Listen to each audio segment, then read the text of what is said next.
quiero decir algo. Ujú. Ajá.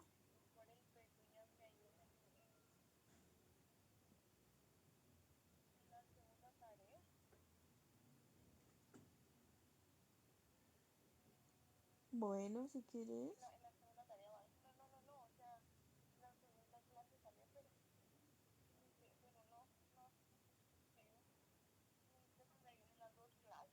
Ujú.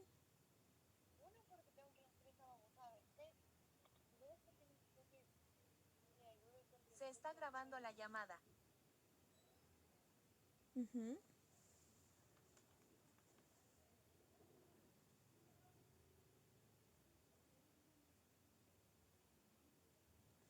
Ujú. Sí, ya decime.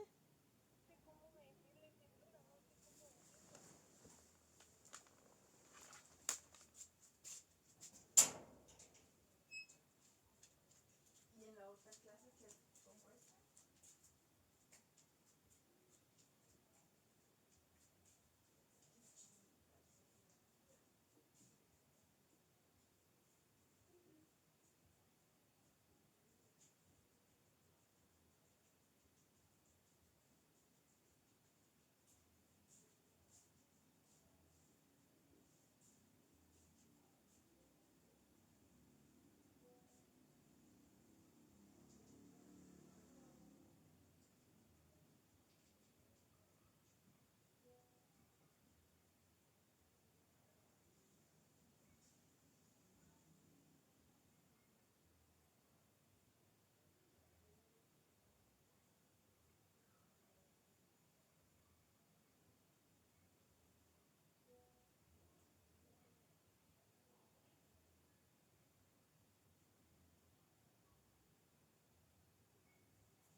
buenas noches, licenciado.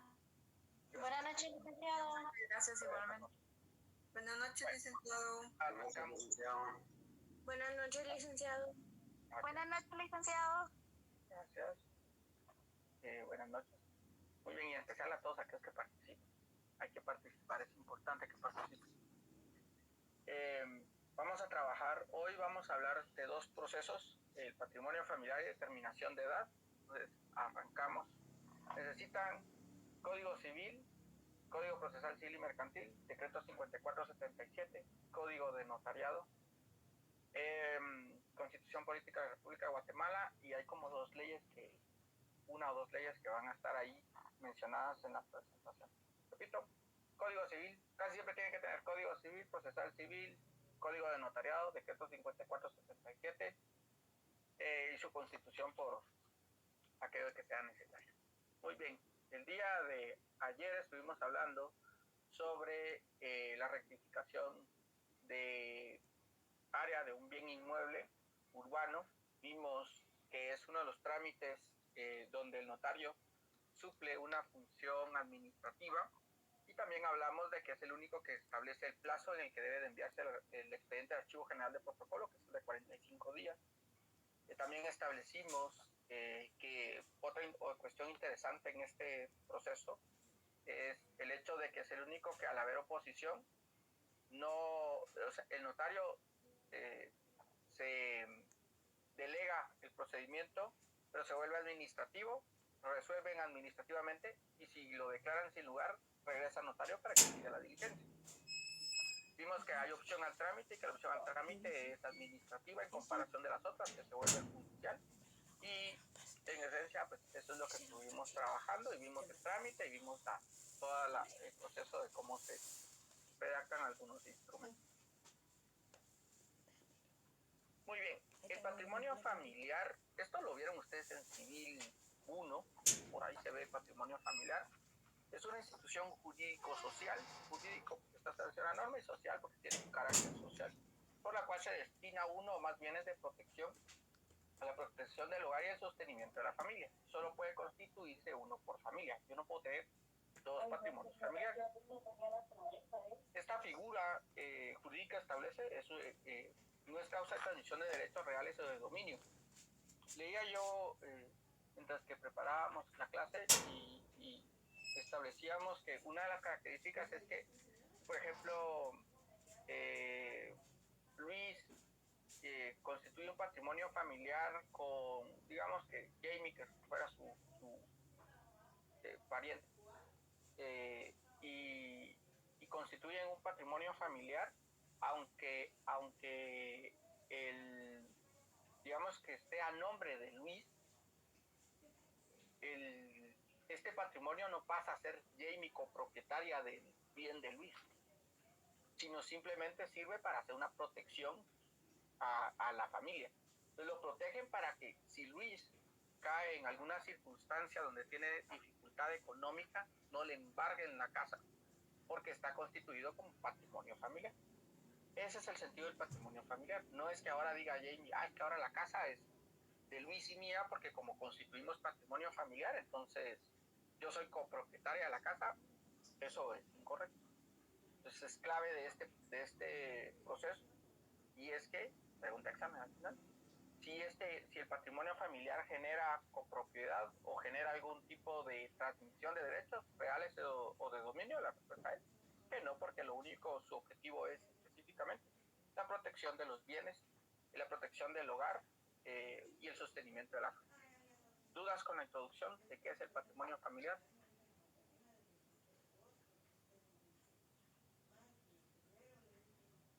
Bueno, sigamos. Bien, que calla por turno. Muy bien, entonces, ¿cuál es el objeto? ¿Cómo? Es que estamos anotando, como hay que cachar todas las preguntas que usted da, entonces es que no. Exacto. Muy bien. Entonces tenemos que el patrimonio familiar, su objeto es asegurar los intereses familiares y armonizar sus relaciones patrimoniales.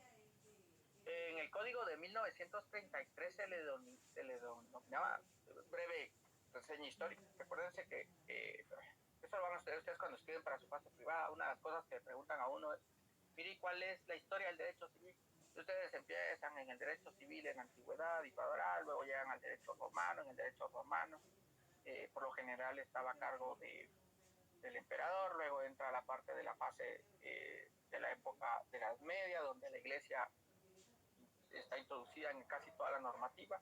El derecho se denomina un derecho común porque es el derecho que era el origen de todos, de ahí sale después el derecho penal, el procesal, el laboral.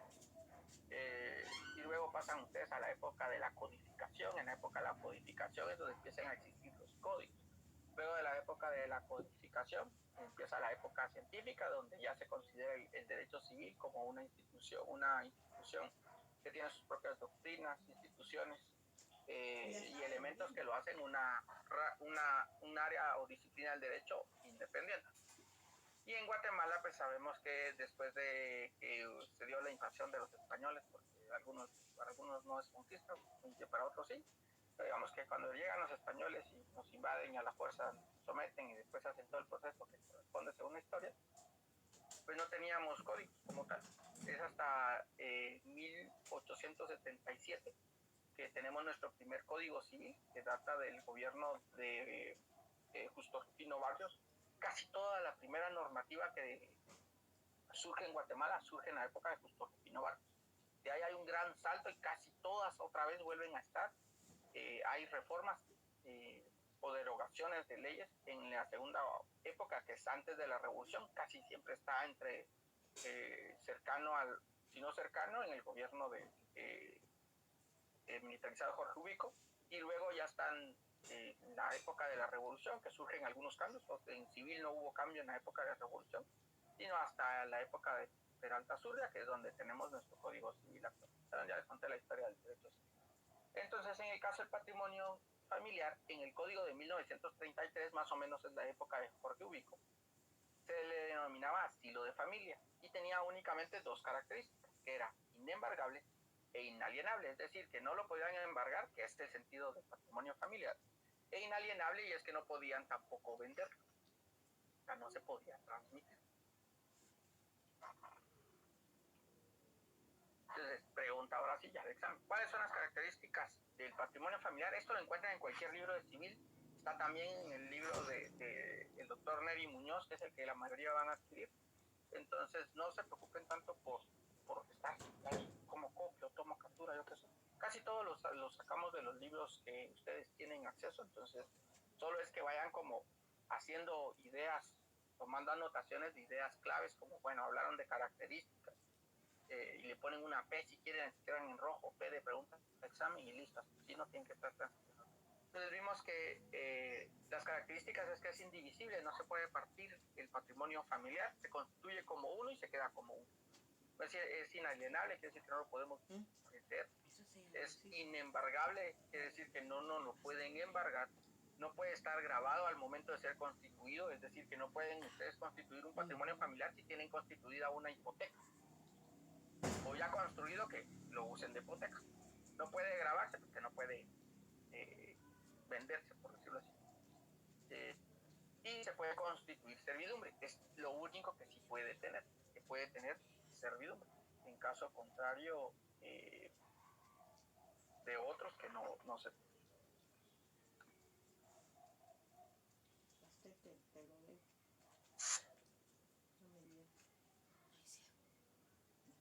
Bueno, sigamos.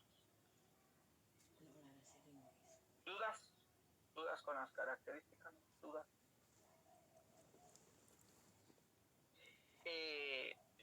A ver, pues aquí nos hacen una pregunta Juan Luis Palencia Castro, y quiero que ustedes, con base a lo que está ahí, ojo con el término, porque esa es otra cosa. Miren, aquí, se lo digo porque la verdad es que si algo uno debe aprender en la vida es primero ser humilde, y no se lo digo con el afán de que digan ustedes, la verdad es que el vocabulario se va adquiriendo conforme uno va leyendo, y hay palabras que usamos mal. La palabra en base de no existe, es mal dicho realmente.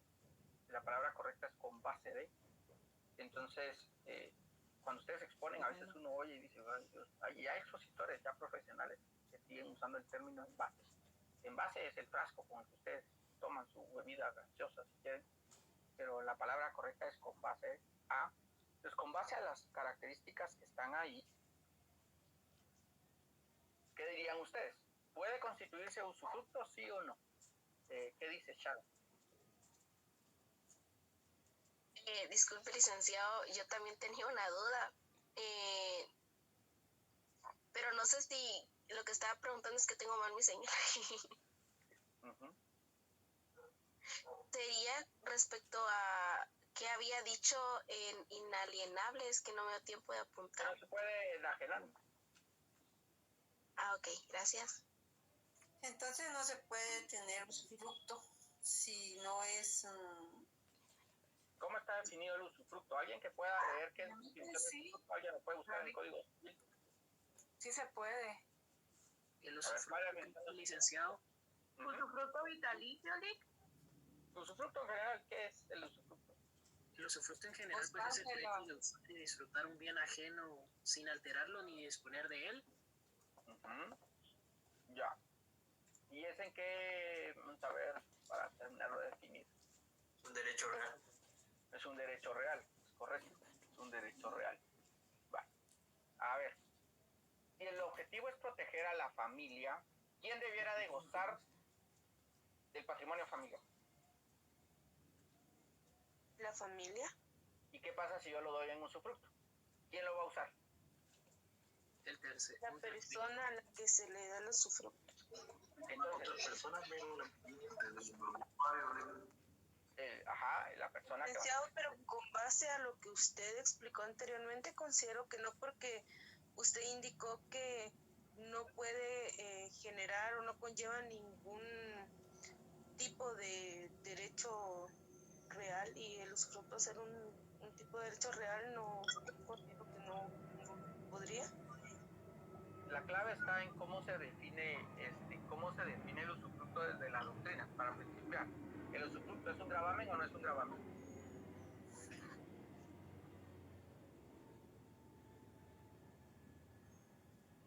Civil 1.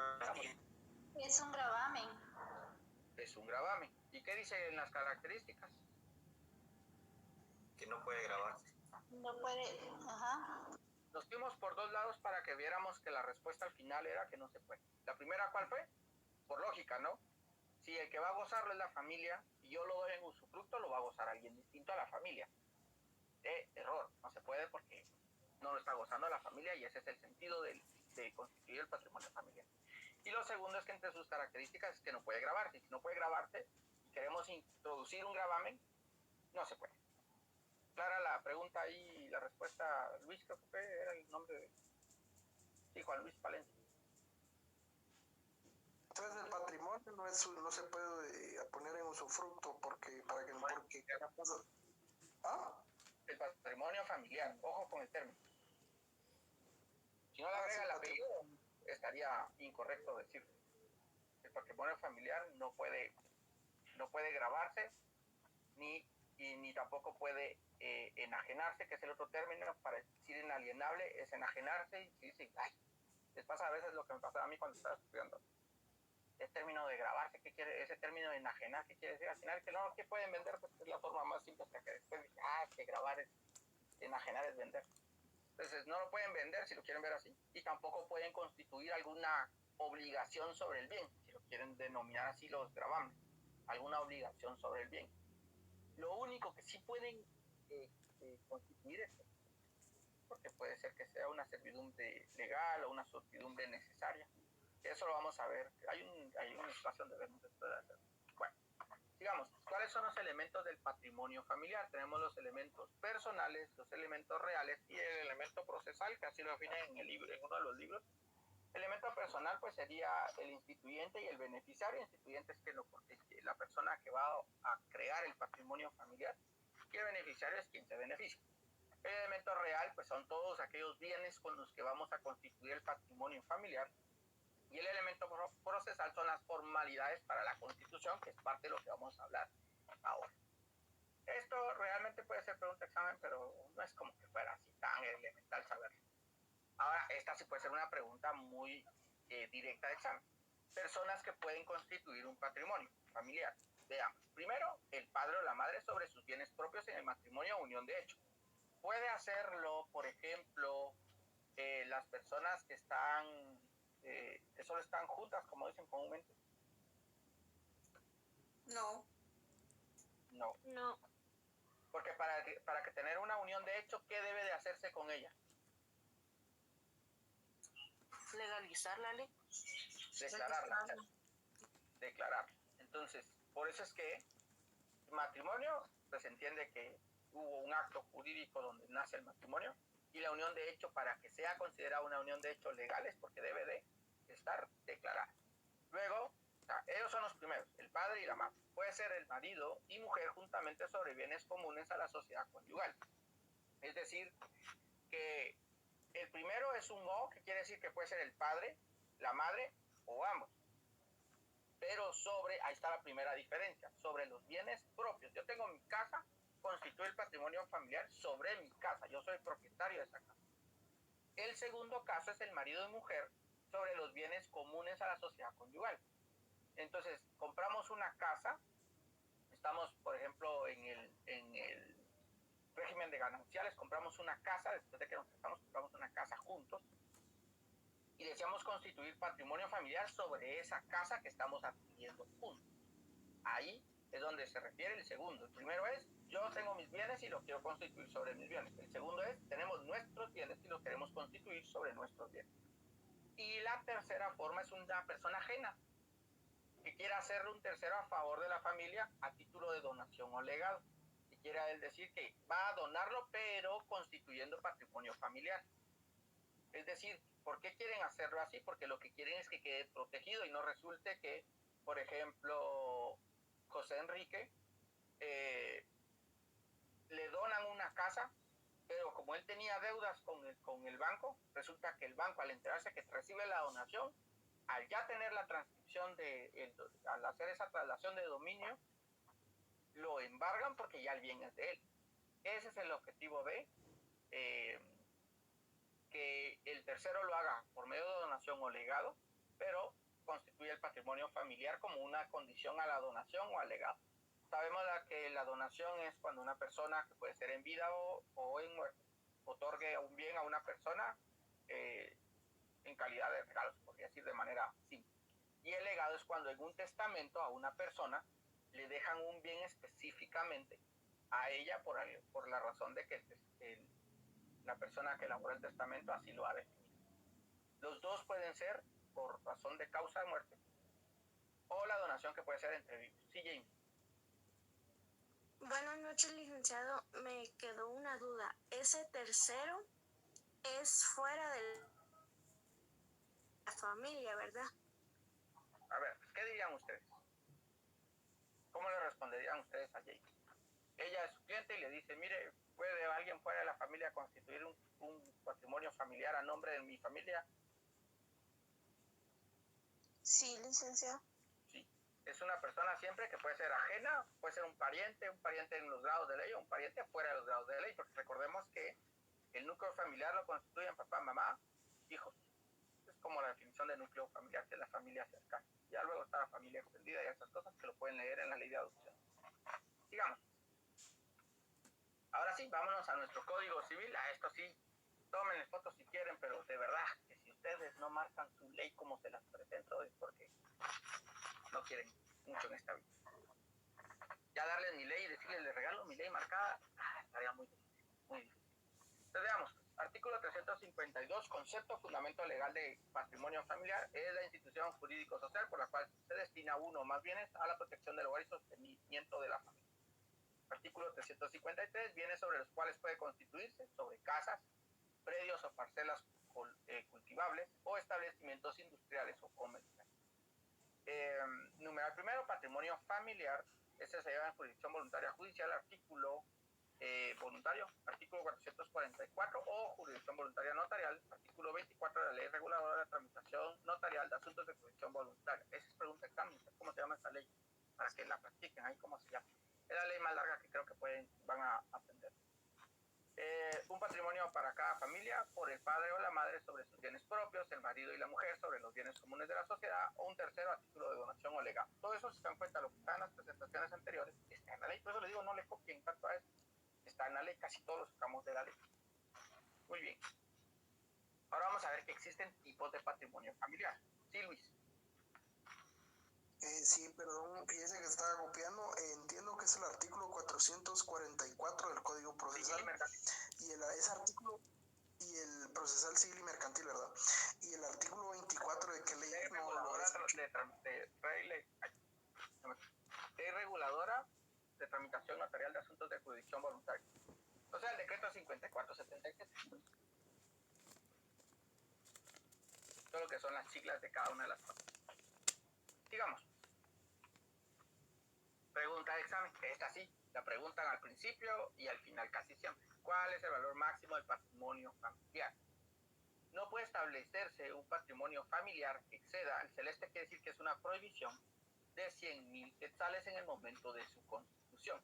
Puede ser que yo lo constituí en 100,000 quetzales, hubo plusvalía y ahora el bien vale más, pero realmente el valor con el que se constituyó fue con un máximo de 100,000 quetzales. 100,000 quetzales. A veces se les va y ponen 10,000, a veces ponen un cero de más porque no recuerdan que los 10,000 tienen 4 ceros y paran poniendo 1,000,000 que tiene 6 ceros. Y otras veces ponen nada porque no lo saben.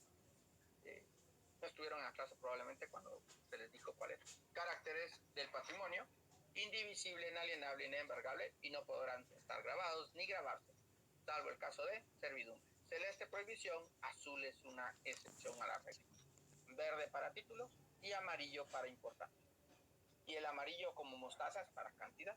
Así es como voy desglosando mis colores, por si. Y el naranja es para plazo. Muy bien. Entonces aquí ya llevamos tres preguntas de examen. ¿Cuáles son las características? ¿Cuál es el valor máximo? ¿Quiénes lo pueden constituir? Y la clasificación, que eso es más doctrina. Sigamos. Ahora, ¿cuáles son las clases de patrimonio familiar? Voluntario, judicial y legal. Judicial y legal no son lo mismo. Voluntario es cuando yo voy a constituir el patrimonio familiar. Voluntario. El judicial es cuando por la intervención de un juez y por medio de un juicio oral se ordena y se constituye el patrimonio familiar. Por alguna razón, hay un justificante en este. Creo que, si mi memoria no me falla, está en el caso de cuando una persona va a ser declarada en estado de interdicción, o en el caso de que una persona, por ejemplo, está malgastando el dinero, tiene un nombre técnico, no me acuerdo está gastando todo el dinero de cuando ustedes formaron una empresa y él está gastándose todo el dinero y está teniendo problemas de alcohol y problemas de drogadicción y ya vendió el carro, ya está vendiendo las acciones. Entonces pueden por orden judicial acudir y que el juez ordene que se constituya un patrimonio familiar para proteger a la familia de lo que él está haciendo. Y la legal es cuando la propia ley establece que debe de constituirse patrimonio familiar por un bien que puede ser que sea que la ley establezca. Todos los bienes que sean donados a una familia deben de constituirse en patrimonio familiar. Ahí es legal. ¿Queda clara la diferencia entre judicial y legal o todavía a alguien no le quedó claro? Para que no se vayan a equivocar en el examen. O sea, en resumen sería que el legal está en la ley y el judicial ya es más en un juicio, ¿verdad? Sí. Vale. Esto es civil, ustedes, es puro civil. Aquí no estamos viendo notarial, estamos viendo civil, pero sin lo civil no entendemos lo notarial. Sí, Manuel Galindo. Buenas noches, licenciado. Una consulta, ¿cómo se determina el valor de los 100,000 quetzales? O sea, el valor que tiene el UCI, o que tiene la propiedad con el UCI, o no sé, o uno lo pone. Muy bien. A ver, pues espero que usted alguna vez en su vida ha visto Bol. ¿Algunos de ustedes vieron Bol? ¿Saben cuál es esa? ¿Ninguno de ustedes vio Bol? Si no, les va a quedar tarea buscar quién es Bol y ver la película. Voy a tomar su pregunta, por eso es que hice la referencia de Bol, porque en la película la niña secuestran al perrito, es de un perrito que lo secuestran y que tiene superpoderes, secuestran al perrito y resulta que la niña le dice al señor que no es su perro, entonces le dice el señor a la niña, mira, pues aquí está tu sugerencia, y hace un post-it imaginario, y la voy a pegar aquí. La verdad es que nunca le puso atención a su sugerencia el señor en la película, pero entonces voy a tomar su pregunta a Manuel Galindo, esa es la referencia de lo de Bolt. Voy a tomar su pregunta, la voy a poner aquí donde está mi corcho imaginario, y después se la voy a responder. No voy a pensar que no se la voy a responder, la voy a tener presente. Si se me pasa, me recuerda que... pero es que aquí está, es lo que sigue. No había visto que era el slide que estábamos ahorita. ¿Dónde se verifica el valor del inmueble? Para responder ahora a su pregunta, mire, salió antes. El valor del inmueble se puede verificar en 3 lugares, Manuel. Registro de la propiedad, Dirección General de Catastro y Avalúo de Bienes Inmuebles, o en el catastro municipal. Cualquiera de los 3 le tiene que dar cuál es el valor real del bien inmueble. Y como es indivisible, tendría que hacer yo una partición del bien inmueble si ese bien inmueble es superior a los 100,000 quetzales, porque no se puede constituir por más de 100,000 quetzales. ¿Resuelta su duda?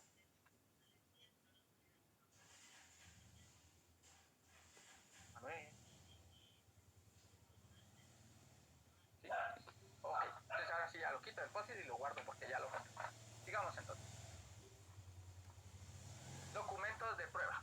¿Qué documentos de prueba necesitamos tener? Ahora vean, pues, no se preocupen por memorizarse los documentos de prueba, sino tal vez encontrarle la lógica por qué pediríamos esos documentos. Si encuentran la lógica, la verdad es que por lo general si en el examen les dice, mire, puede indicar qué documentos de prueba puede presentar, casi siempre no les piden todos el listado completo, pero al menos los principales debieran de saber. Todo lo que tenga que ver con bienes, debieran de tener ustedes un documento que haga constar que ustedes son los propietarios de ese bien. Eso es como claro. Casi en todos los casos que hemos visto, ayer que vimos uno de inmuebles y hoy que estamos viendo otra vez de inmuebles, constancia de matrícula, constancia del registro y documento de identificación para saber quién es la persona, y casi en todos los casos la constancia del último pago del impuesto único sobre inmuebles. Entonces veamos qué debemos de pedir. Original y fotocopia del documento personal de identificación del instituyente, la persona que va a constituir el patrimonio familiar. Original y fotocopia del testimonio de la escritura pública con la que se acredita la propiedad. Y aquí viene una pregunta interesante. Ustedes saben los modos originarios de adquirir la propiedad, ¿no? Lo de la propiedad, el campeón, todos estos que por ahí, modos originarios, modos derivados, y ahí entra todo el sistema. Pero en uno de todos estos modos aparece la posesión. ¿Sí? Vamos hasta ahí con la idea. Si se pierden me dicen por favor, porque si no de nada sirve que yo siga hablando, ustedes a ver dónde se quedaron perdidos. Entonces tenemos la propiedad y tenemos la posesión. ¿Cuál es la diferencia entre la propiedad y la posesión? ¿Alguien me puede decir? Propiedad entiendo yo que es la persona que realmente le pertenece un bien, ¿verdad? En cambio posesión es alguien que tiene, que hace uso de un bien, pero no le pertenece propiamente, ¿verdad? No sé si estoy en lo correcto o en lo incorrecto. A ver, ¿alguien que le pueda ayudar ahí? Buenas noches.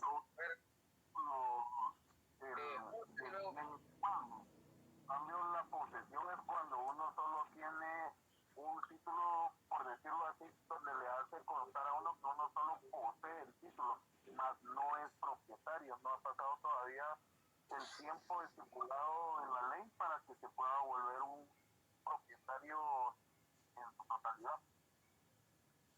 Vamos más o menos allá. Buenas noches. Yo recuerdo que en Derecho Civil a nosotros nos explicaban que la propiedad es el dominio que uno ejerce sobre un bien, y la posesión pues solo es la permanencia que tiene una persona pues en un bien, o sea, solo permanece ahí un tiempo, y pasado el tiempo, que son 10 años, pues se hace una declaración jurada para hacer constante que la persona ya permaneció 10 años en el inmueble y poder hacer un tipo de trámite. No nos vamos a alargar más para allá, pero si uno se refiere al dominio, que es la propiedad, el otro se refiere a la permanencia. Muy bien, veamos Ricardo, y con Ricardo termino la intervención. Pues yo considero que así de simple, entre la posesión es un hecho y la propiedad es un derecho real, ¿verdad? Reconocido y protegido por la ley. A cambio, la posesión pues puede generar derechos, pero no implica generalmente una titularidad legal. Hasta lo de legal todavía, tal vez. Veamos. Eunice. Pues como posesión, considero que se podría presentar un contrato de arrendamiento. Ahí hay un uso y disfrute. Pero eso, ahí ya nos hemos a otro lado, eso vamos a ver notariado. A ver, pues con José termino la intervención. José. Pienso que básicamente la propiedad es ese poder o ese derecho de disponer del bien, ¿verdad? Y bueno, la posesión es solo el hecho de tener. Vale. En esencia, ¿por qué les hago esa pregunta? Porque vean que lo que establece es que ustedes necesitan original y fotocopia del testimonio de la escritura pública con el que acredita la propiedad. La posesión de un bien no puede servir para constituir patrimonio familiar, porque los derechos posesorios sí son un derecho. Tienen la dificultad que no están registrados. No hay un registro de derechos posesorios. Por eso es que después aparece la figura de la titulación supletoria. ¿Y qué es lo que hace la titulación supletoria? Pasa cierta cantidad de años, inician un proceso para decir que han estado de manera pacífica, sin ningún conflicto, nadie tiene oposición, no existe dueño, por decirlo así. Y ustedes declaran que han estado ahí viviendo toda la vida y que ahora le están pidiendo al señor Estado que les declare ese bien como propio, aunque no es de ustedes en este momento porque no tienen un documento que lo acredite como tal. Pasan los 10 años y luego ya sigue el resto del proceso y al final ustedes obtienen un título que ya determina la propiedad de ese bien que antes no tenía propiedad. Por eso es complicado, lo vamos a ver cuando veamos el contrato de compraventa, si están en notariado 4 con nosotros. En la compraventa de bienes inmuebles, cuando dicen vamos a comprar la compraventa de un bien, de los derechos posesorios de un bien inmueble, no están comprando el bien a la larga, lo que están comprando es el derecho de poder continuar en posesión del bien. Pero ¿qué pasa con estos tipos de procesos? Primero, no lo pueden registrar, porque no hay dónde registrarlo, porque no tiene un título que acredite la propiedad del bien. Solo lo que puede decir es, sí, yo he estado aquí toda la vida, nadie me ha venido a tratar de sacar. Y hay algún documento, que si mi memoria no me falla, que creo que tienen las municipalidades, donde lo más que hacen constar es que sí, que allí ha estado toda la vida de esta persona y que no tiene registro alguno, una carencia de registro. ¿Cuál es el punto de esto? Que el patrimonio familiar solo lo podemos hacer si existe un documento que acredita la propiedad. ¿Y por qué me fui a lo del derecho posesorio? Porque a veces confunden propiedad con posesión. La propiedad es más amplio los derechos que tiene en comparación de la posesión. Con Orlando termino lo de la posesión y sigo, porque si no, no me da tiempo de hacer lo que tengo que llegar. En cuestión en el segundo cuadro que dice original y fotocopia del testimonio de la escritura pública. Sí. Yo entiendo que ese documento forma parte del protocolo del notario que la hizo. Y ahí dice original, entonces solo me causa duda. Entonces estamos hablando de un contrato de, por ejemplo, de compraventa. Es ahí un poco de lectura. Original y fotocopia del testimonio de la escritura, no dice de la escritura. Original y fotocopia quiere decir que yo tengo el testimonio de la escritura, la cual firmó y selló el notario en azul para que nos quede claro que es original, y aparte voy yo a la fotocopiadora, donde hagan fotocopia, le digo, mire, ¿me puede sacar fotocopia de este testimonio? Entonces yo voy a llevar mi testimonio original y voy a llevar mi fotocopia del testimonio, a eso se refiere. Certificación reciente de finca sobre la cual se constituye el patrimonio familiar extendida por el registro de la propiedad. Ojo, porque dice certificación, no consulta. Las consultas solo les sirven como para tener una idea. La consulta solo les sirve para tener una idea de cómo está el bien, pero cuando van a hacer un proceso, sin importar cuál sea, necesitan la certificación para garantizar que no tiene ninguna anotación, porque en la consulta es eso, una consulta, y puede ser que solo le aparece el último registro. Y usted necesita saber todos los registros que tenga una. Por eso siempre les van a pedir certificación. Certificación de la matrícula fiscal expedida por la Dirección de Catastro Avalúo de Bienes Inmuebles. Certificación del catastro municipal. Copia de pago de impuestos sobre inmuebles. Las dos certificaciones segundas le van a servir para poder determinar. La certificación reciente le sirve para saber finca, folio y libro. Y las otras dos certificaciones porque van a ver también cuál es el monto con el que tiene. Tanto en el registro de la propiedad, catastro municipal y la Dirección de Catastro de Avalúo de Bienes Inmuebles. Copia del pago del impuesto único sobre inmuebles. Ayer hablamos por qué deben de pedir esto. Declaración jurada de los bienes que se encuentran libres de gravámenes, anotaciones y limitaciones. Declaración jurada de las deudas del solicitante para ver que no... Este de acá es la razón de que en la ley establece que no se puede hacer, no se puede constituir patrimonio familiar en función de... tengo un nombre, ahorita después aparece, en función de poder declararlo solo para no cumplirle a los proveedores, a los acreedores que se tienen. Por eso es que piden la declaración jurada de las deudas del solicitante, para ver que si tiene, por ejemplo, muchas deudas y quiere constituir patrimonio familiar, es muy probable que no lo dejen porque van a decir que está buscando proteger esto, pero en perjuicio de los acreedores. Luego, certificación de partida de matrimonio, pues para saber si lo va a hacer alguien que está casado o cuál es la razón de. Y por último, certificación de partida de nacimiento. Esto para saber quiénes son el núcleo familiar y con ello poder determinar quiénes son los beneficiarios. ¿Dudas con los documentos de prueba?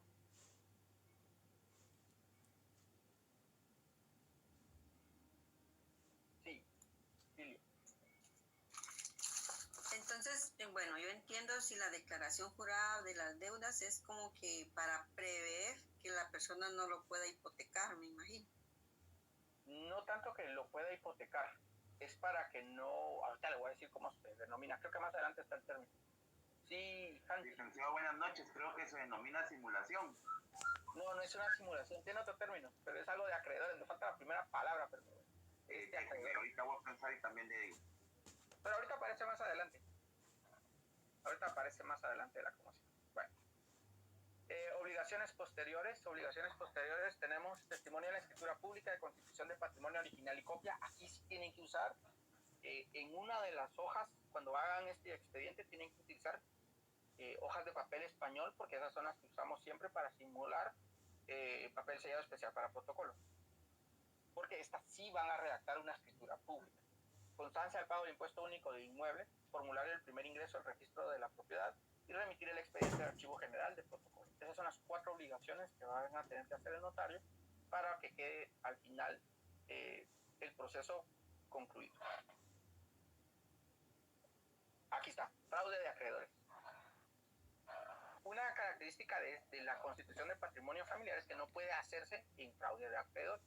El establecimiento del patrimonio familiar no puede hacerse en fraude de acreedores. Los bienes deben estar libres de anotaciones y gravámenes y la gestión del instituyente solicitando la aprobación judicial será publicada para que haya conocimiento de los que puedan tener interés en oponerse. Entonces, lo que les decía, por eso hacen la declaración jurada de deudas, para ver que no lo está constituyendo porque ya lo van a embargar. Y la ley no, ese es el fin de la constitución de patrimonio familiar. Embargar para poder venir y proteger de un embargo, no, constituir para proteger un embargo no es el sentido. Primero lo constituyo y si yo en algún momento por razones de mal manejo económico me veo en la necesidad de que me embarguen, eso está protegido, no es al revés. ¿Cómo es eso? Vean lo interesante de la norma, porque ustedes pueden constituir patrimonio hoy y en 10 años resulta que los quieren embargar. ¡Pum! Está protegido. Ahora vean si lo hacen al revés. Ustedes se meten a deudas ahora y en 5 años de no pagar les quieren embargar y usted quiere constituir patrimonio familiar. No se puede. Aunque usted diga, pero es que mire, está en peligro mi familia. No se puede, porque usted está en peligro de embargo y no va a proteger sus bienes solo porque ya sabe que lo van a embargar. Ahí es donde la ley protege al acreedor, porque usted lo está haciendo de manera incorrecta en el tiempo. Segundo patrimonio familiar es el judicial, de obligación de constituir patrimonio, cuando haya peligro de que la persona que tiene obligado de dar alimentos pierda sus bienes por mala administración o porque los esté dilapidando, era la palabra que está buscando, exigir judicialmente que se constituya patrimonio familiar. Se lleva por medio de un juicio oral, ahí hay que ver el artículo 8 de la ley de tribunales de familia y el artículo 199, numeral 3 del Código Procesal Civil y Mercantil. Ojo pues, porque aquí lo que establece es que ustedes tienen que llevar la constancia que esta persona está perdiendo los bienes por una mala administración o por dilapidarlos. Es decir, que él está generando que todo se vaya a la pérdida.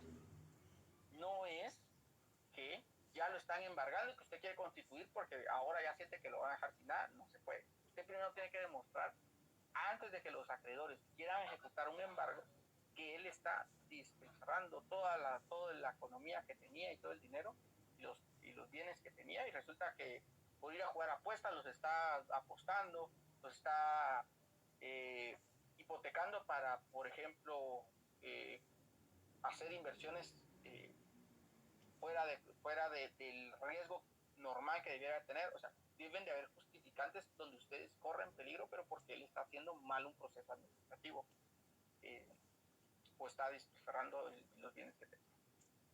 ¿Dudas? Licenciado, ¿se puede constituir pues, entonces el patrimonio familiar si yo sigo pagando mi casa al FHA? No, porque tiene un gravamen, que es la hipoteca. Entonces no me la podrían embargar.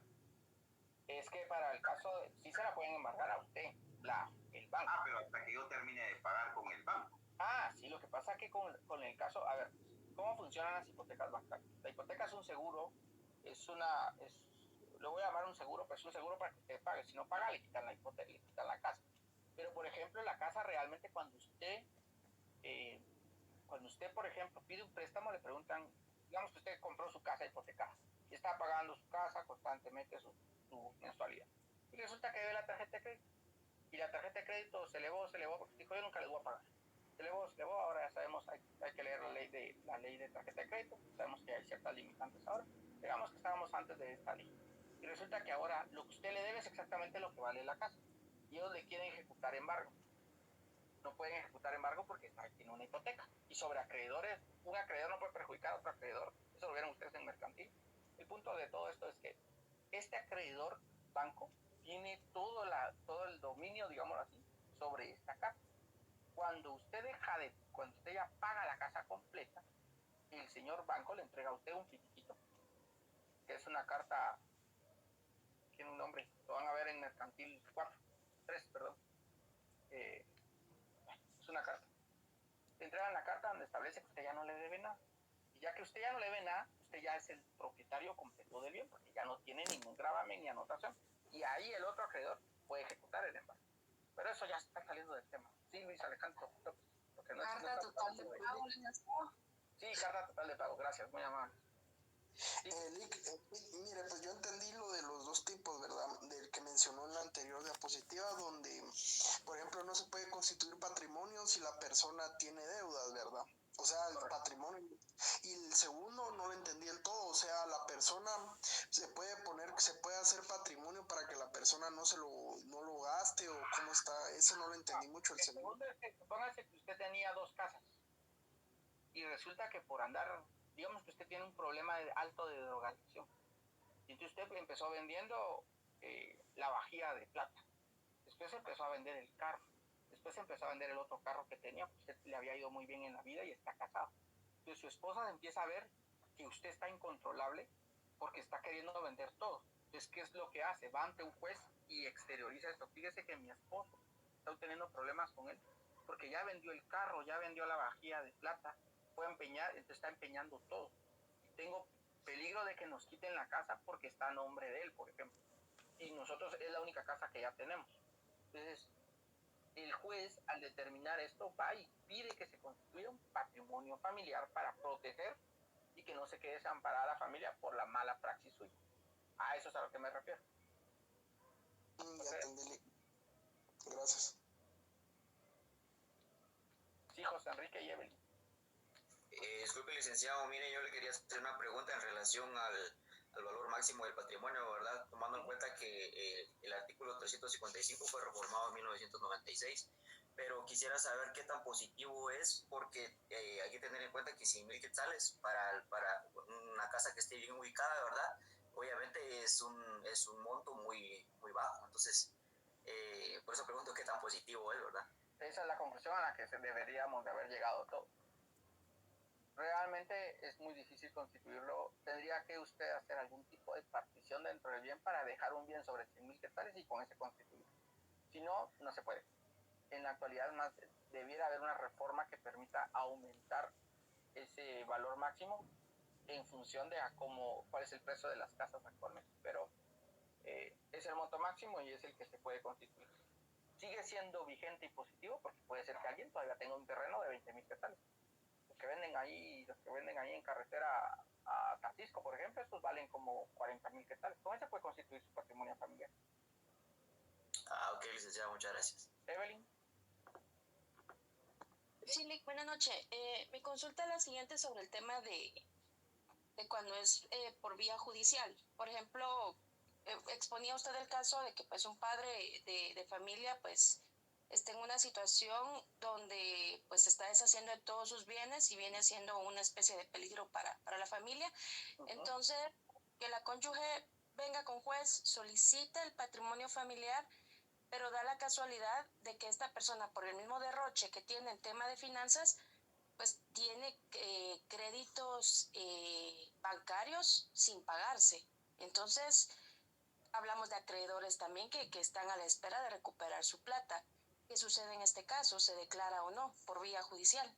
Eso ya lo determina el juez. No le puedo dar yo la respuesta porque eso va a determinarlo un juez. Él va a tomar la decisión con base a su buen saber. Ahí sí le quedo corto con la respuesta. Tendríamos que ser jueces para poder tener una idea. Jorge, antes, para seguir, ustedes ya se emocionaron. Miren, yo pensé que a las 8 iba a terminar. Digamos, Jorge. Buenas noches. Sí, Jorge. Al anterior compañero, bueno, también no es el caso, ¿verdad? Pero que fueron dadas por el BAMBI que cuestan menos de 100.000 quetzales. Ajá, pero esas son antiguas. En la actualidad ya no, que era lo que él decía. En la actualidad el precio de los bienes inmuebles está por arriba de los 100.000 quetzales. Por eso le dije que podrían ser como esos terrenos que venden actualmente y que no pasan de 60.000, 40.000 quetzales. Muy bien, vamos con el tercer patrimonio, que es el patrimonio legal familiar. Este lo encontramos en el artículo 21 de la Ley de Parcelamientos Urbanos. Esas leyes que vamos viendo, que vemos que un artículo o dos artículos, es bueno que las tengan. Si no las quieren comprar, al menos la parte que citamos nosotros en la clase. De ayer vimos la Ley de Transformación Agraria, creo que era el artículo 164 al 175, si no estoy mal. Aunque sea esos articulados, impriman, los marquen, los lean, para que no tengan la dificultad de que de repente a veces la licenciada dice, vamos a hacerlo con leyes y hay que citar, y hay que buscar algo en esa ley y resulta que no tiene. En este caso estamos hablando del artículo 21 de la Ley de Parcelamientos Urbanos. Creo que vamos a citar más de un artículo. Cuando el Estado proceda al parcelamiento y distribución de un bien nacional, podrá darle a cada parcela el carácter de patrimonio familiar, que era lo que pasaba con las casas de BAMBI. Terminación del patrimonio familiar, esta sí es pregunta de examen. Puede darse porque los beneficiarios cesen de tener derecho a percibir alimentos, todos son mayores de edad, extinto. Sin causa justificada y sin autorización judicial, la familia deje de habitar en la casa. ¿Cuál es el objetivo de esto? Que la gente viva allí. Compraron otra casa y se fueron, se pierde el patrimonio familiar. O de cultivar la parcela cuando les han dado terreno. Expropien los bienes. Hay un proceso de expropiación, como pasó en la carretera, el desvío de Chimaltenango, por ejemplo. Ahí hubo expropiación de tierras, y esas tierras que estaban constituidas en patrimonio familiar a ser expropiadas por el Estado, entonces automáticamente se pierde el patrimonio familiar. Y por vencerse el término, que ahora vamos a hablar de esto. Entonces tenemos nosotros el plazo del patrimonio familiar. Tenemos dos plazos. El primero, que está en el Código Civil, establece que lo vamos a constituir de manera tal que el menor, la persona más pequeña, alcance la mayoría de edad. En el tiempo que tarde en alcanzar la mayoría de edad, esta persona lo proteja el patrimonio familiar que se ha constituido. Pero en ningún caso podrá constituirse un patrimonio familiar por un término menor de 10 años. O sea, no puede constituir usted un patrimonio familiar por alguien que no ha nacido. Por ejemplo, que diga usted, lo voy a constituir solo por 5 años. No, ahí serían más de 10 años. Menor de 10 años, eso quiere decir que tiene que tener un niño de 10 años como mínimo. O sea, por ejemplo, si su hijo tiene 17 años, constituir patrimonio familiar no se lo van a autorizar porque no lo puede hacer por menos de 10 años. Si tiene 15 años, no lo van a dejar constituir porque tiene menos de 10 años el término o el plazo que va. ¿Cuál es el plazo máximo para legal establecido? Es de 25 años y este lo encontramos en el artículo 21 de la Ley de Parcelamientos Urbanos, que es el artículo que está, el 20 es el que está ahí. El Estado en terrenos nacionales podrá realizar parcelamientos urbanos para beneficiar a todas aquellas personas que carezcan de terreno adecuado para la construcción de vivienda, que era lo que hacían en BAP. El requisito esencial para ser beneficiado, carecer él o su cónyuge o hijos de bienes inmuebles registrados a su nombre. Serán destinados exclusivamente para la construcción de vivienda. Y en el artículo 21, las parcelas adquiridas constituirán patrimonio de familia y por consiguiente no podrán enajenarse ni dividirse por ningún título durante el término de 25 años a contar a la fecha en que le adjudicaron, el adjudicatario adquiera la propiedad de la parcela, ni podrán ser objeto de embargo judicial o alguna otra limitación cuando el uso, usufructo, posesión o dominio durante el término indicado. Salvo, aquí viene porque la expropiación es válida, salvo por expropiación o incumplimiento del comprador en el caso de compraventa a plazo. Se exceptúan de las limitaciones de la enajenación del inmueble a título de herencia, legado o donación por causa de muerte. O sea, yo de constituir el patrimonio familiar, pero lo quiero dejar en legado a mi hijo, por ejemplo, entonces ahí sí es válido. La venta o permuta del inmueble por motivo justificado. Para eso tiene que haber una autorización previa del que se encargue ahora de ver lo de la vivienda, o el que haga a su vez, pues establece la ley, y que él autorice porque es algo muy necesario. Supónganse que están corriendo peligro y la gente se necesita ir del país y ya lograron conseguir asilo en otro país y necesitan dejar vendido todo porque ya no van a regresar. Podría ser una causa. Los gravámenes que se establezcan por razón de créditos hipotecarios para la construcción de vivienda. Esto es interesante, pero ojo, porque están estableciéndose de qué tipos de vivienda, de qué tipo de patrimonio familiar el que está otorgando legalmente el Estado por los bienes que le está entregando a una familia. En ese caso sí pueden ustedes constituir hipoteca, pero esta hipoteca va a ser solo para la construcción de vivienda. Es por eso que como se venden las casas con FHA, sí cabe el hecho de que estén hipotecadas, porque más o menos esa es la misma línea, porque la hipoteca es sobre el mismo bien que están adquiriendo ustedes. Si fuera, por ejemplo, hipotecarla porque quiero comprar un Lamborghini Diablo, no me lo van a dejar hacer. ¿Por qué? Porque no es para la vivienda. ¿Dudas del tema, no de otra cosa? Porque nos desviamos mucho. ¿Dudas? Sí, Lili. Perdón, Lick, pero los licenciados dijo la palabra que no era Lick. Me da la duda en el sentido que si hay un niño, por decirle algo, se podría ampliar el patrimonio familiar más adelante porque esta persona o el niño o la niña no tuviera los 10 años de edad. ¿Se puede hacer alguna modificación? Si nace un niño después, por eso dice que el mínimo es 10 años. Entonces la verdad es que por lo general lo que hace la gente es que puede constituirlo por 25 años. Y ya vimos que si, por ejemplo, usted lo constituyó por 25 años y porque usted dijo que tenía un hijo que tenía 5 años cuando lo constituyó, dijo, bueno, me quedan otros 5 años por si tengo otro hijo. Pero resulta que nunca tuvo otro hijo y el otro ya tiene 19 años, automáticamente ya quedó extinto. Automáticamente no, pues, pero digamos que la ley establece que como ya no hay a quien proteger, se extingue. Pues puede usted pedir los 25 años y se va a extinguir si ya no hay nadie que se tenga que beneficiar por él. Licenciado, perdona, ¿y esto aplica solo en el caso de los niños, de personas en estado de interdicción o ancianos? Evidentemente, los estados de interdicción, ahí están incluidos dentro de los que necesiten protección. Pero entonces estaríamos hablando que ahí habría que, en algún momento, por lo general cuando hay estado de interdicción, cuando se declara, también se mira qué pasa con los bienes para proteger a la persona. Pero eso ya es otro tema. Si no, nos vamos a salir, usted va a parar dándole yo como 1000 temas. Muy bien, ¿cómo se constituye? Artículo 444, se hace la solicitud, sabemos que es un acta de requerimiento.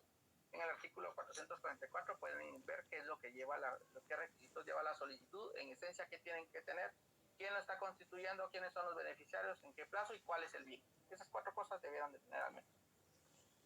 ¿Quién está constituyendo? ¿Quién es el beneficiario? por cuánto tiempo y qué es el bien que está constituyendo. Luego, ¿qué vamos a acompañar? Pues ya lo vimos, el título de propiedad, certificado del registro de propiedad, inmuebles que no tenga gravames de ninguna especie, salvo servidumbre, declaración jurada de los demás bienes que no soportan gravamen, certificación del valor declarado, que fue lo que ya vimos en las presentaciones anteriores. Si el juez encontrara documentada la solicitud, ordena pues que se publique en el portal electrónico del Diario Centroamérica por 3 veces en el término de 30 días. Vean que aquí hay un plazo, 30 días, y hay una cantidad por 3 veces. Si hubiese oposición, se lleva en un juicio ordinario. En el artículo 446 está sobre la escritura, que debe de contener la escritura. La escritura de otorgamiento va a ser una escritura pública, donde van a decir quién es la persona que lo fundó, los nombres de los beneficiarios, qué bienes comprende. Se debe transcribir la resolución que concede la autorización. En la escritura constitutiva y patrimonio familiar surtirá todos sus efectos desde el momento en que se otorgue la escritura constitutiva y desde su inscripción en el registro de la propiedad. Si yo constituyo la escritura pero no registro, no existe. Le falta un paso para que exista el patrimonio familiar. Si yo ya lo registré y ya hice la escritura y la registré, ahí ya empieza a correr el plazo de la constitución.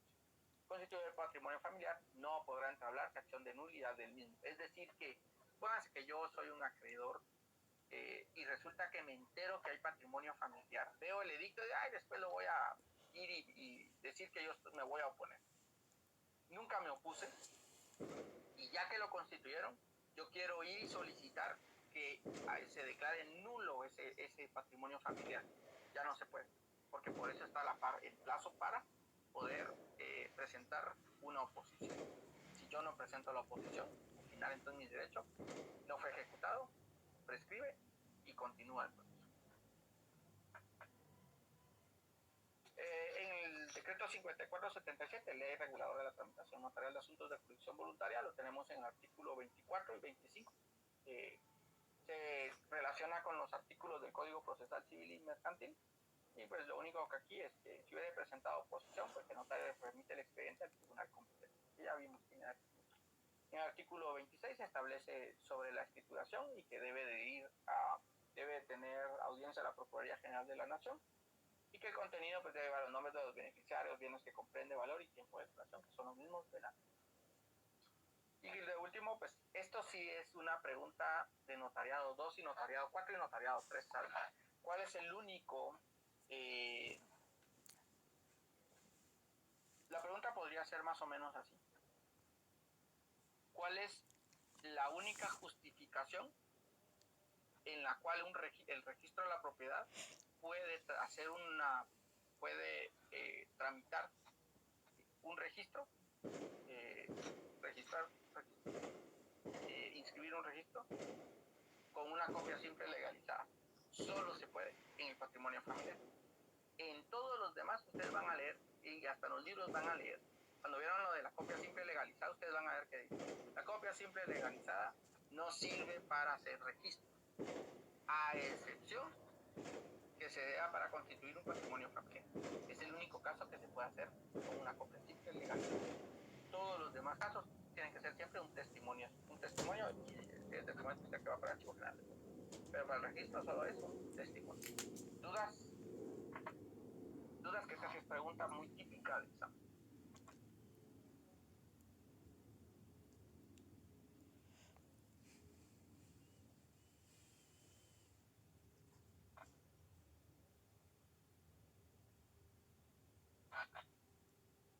Entonces veamos el trámite. ¿Cuáles son los 3 pasos de todos? Acta notarial de requerimiento, primera resolución de trámite, notificación de primera resolución. Acta notarial de requerimiento, timbre notarial de 10 quetzales, timbre fiscal de 50 centavos por hoja. Primera resolución, cubre el impuesto de timbre notarial de 2 quetzales. La notificación no, se hace la publicación de los edictos. Si hay oposición, se va para un juicio ordinario. Bueno, dijimos que era un juicio oral por lo que establece ahora la ley de tribunales de familia. Se da audiencia a la Procuraduría General de la Nación, resolución o auto final.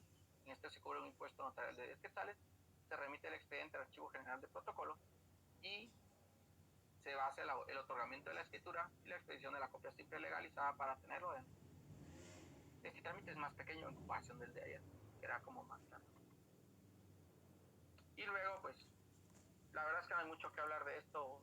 Les voy a enseñar otro expediente, entonces para que después lo veamos. Aquí solo está lo del acta de requerimiento, ver que pues manifiesta que la persona, quiénes son sus hijos, cuáles son los datos del bien que se va a constituir y cuál es el valor. En este caso es de 80,000 pesos. Luego, quiénes son los beneficiarios que va a constituir y quiénes son los beneficiarios, por qué plazo se va a constituir. Y luego, pues sabemos que después de ello, cuáles son los medios de prueba que se presentaron. Y luego, cuál es el trámite a seguir, que ya eso lo vimos cómo se redacta. Se cierra el acta notarial, se hace la primera resolución en la que ustedes se establecen que van a, con los antecedentes, se forma el expediente y luego que después de tener el expediente se va a hacer la publicación del edicto, bien sea la Procuraduría General de la Nación y a las demás personas que tengan interés de. Luego la notificación correspondiente, luego la notificación del edicto, luego del edicto, la resolución de la Procuraduría General de la Nación, que hay que hacer una resolución de trámite, donde se va a mandar el expediente a la Procuraduría General de la Nación, se notifica y se tiene el pronunciamiento de la Procuraduría General de la Nación, y en la cual va a establecer que con base a todo lo que se ha presentado, pues para ellos procede que se dicte la resolución aprobando esta diligencia, es decir, autoriza que se fraccione la escritura y que se haga la resolución. Luego de que ya tenemos esto, pues nos vamos al auto final. El auto final ya vimos cuál era la escritura en una clase anterior. Entonces realmente aquí toda la primera parte son los antecedentes, qué pruebas se presentaron, cómo se dio la primera resolución, segunda resolución, las publicaciones, la audiencia de la Procuraduría General de la Nación y los consideran que de acuerdo a la ley ustedes van a establecer que es aplicable. Y por último, por lo tanto, con base a todos los antecedentes, declaran con lugar las presentes diligencias voluntarias extrajudiciales para constituir el patrimonio familiar. Y cerramos. Y luego la notificación de que ya está finalizada la parte del trámite y ya entramos entonces a la escritura. La escritura, la verdad es que no vamos a hablar mucho de la escritura porque eso se ve en notariado 4, pero en esencia pues ustedes tienen que pactar como obligaciones previas, pues, cuánto le van a pagar, que tengan la resolución final del proceso de patrimonio familiar, la identificación del compareciente y documento que acredite la propiedad, que ya los tenemos del expediente cuando lo hacemos notar. Al finalizar las obligaciones posteriores es que va a tener una copia legalizada para el compareciente, testimonio especial para el Archivo General de Protocolo y registro en el registro de la propiedad. Ojo pues, este testimonio es de la escritura que van a hacer después de que finalizó el proceso. Y el otro es el enviar el expediente al Archivo General de Protocolo cuando terminó el proceso. Son dos avisos que van a dar si quieren ver el Archivo General de Protocolo. Uno es el expediente, tomo el expediente, se lo envío al Archivo General de Protocolo, y el otro es el testimonio de constitución del patrimonio familiar. ¿Qué puede llegar a pasar? Que ustedes hacen el trámite de jurisdicción voluntaria, pero no les piden a ustedes hacer la escritura. Se lo piden a alguien más. Ustedes solo remiten el expediente y alguien más va a remitir el testimonio especial y elaborar la copia legalizada para que se haga. Luego de ello, pues se hace la copia legalizada, se cubren los impuestos de timbre fiscal de 50 centavos por razón de registro, 50 centavos por hoja, y el testimonio especial lleva 50 centavos por razón de registro, 50 centavos por hoja, y un timbre notarial de 2 por millar, por ser de valor determinado, porque se consta. La estructura, eso sí, por lo menos deben de saberlo para su examen, cuál es la estructura básica que debe tener la escritura de constitución de un patrimonio familiar, transcripción del auto, quiénes son los beneficiarios, qué bien se constituye, valor, duración y qué lo hace. Estas son como las 6 cláusulas base que debe tener la escritura. Y más o menos queda así.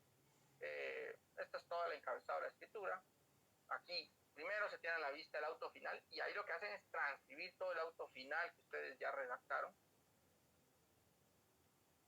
Luego ya quiénes son los beneficiarios, esto ya es en la escritura pública. Luego cuál es el bien que se constituye, cuál es el valor del bien y por último cuál es el plazo.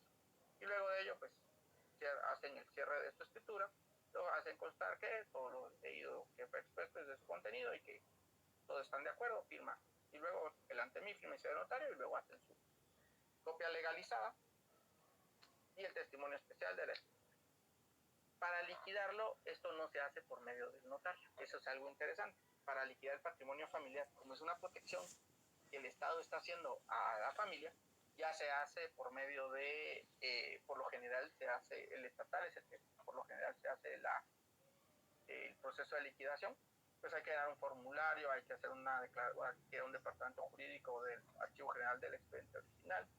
El Archivo General recibe la solicitud, busca el expediente para su traslado, el departamento jurídico recibe el expediente, hace el análisis, dan el visto bueno y luego autorizan al final que se haga, el usuario recibe una escritura donde hace constar que el patrimonio ha sido cancelado. Pero esto es principalmente cuando sean de los que constituyen de manera libre. ¿Dudas con el patrimonio familiar?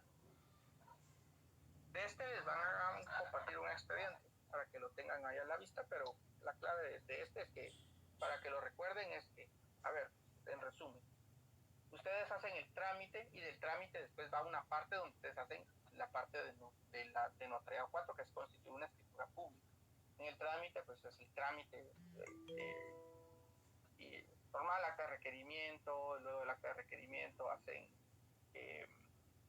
la primera resolución, notificación, luego la notificación, publicación del edicto, dan audiencia a la Procuraduría General de la Nación, emiten la resolución y ahí termina el proceso de jurisdicción voluntaria. Empieza el notariado 4.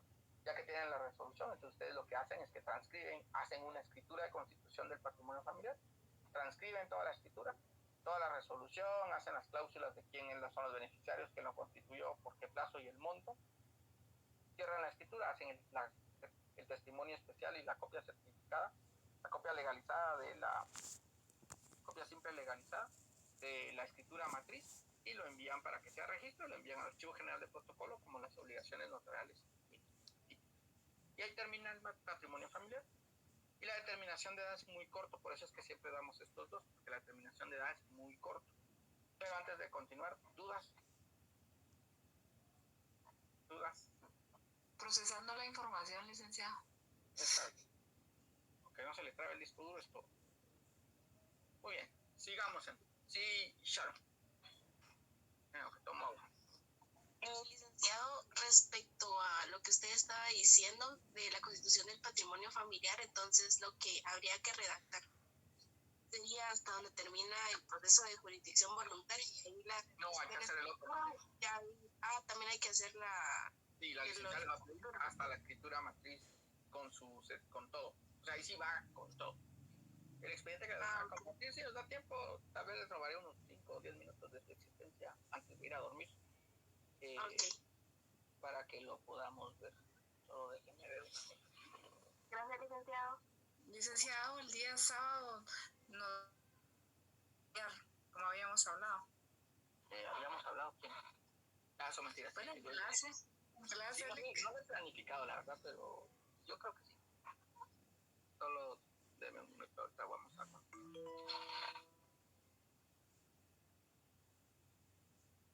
Pero si no fuera mucha molestia, podría ser en la noche, ya que muchos tenemos examen de retrasada mañana.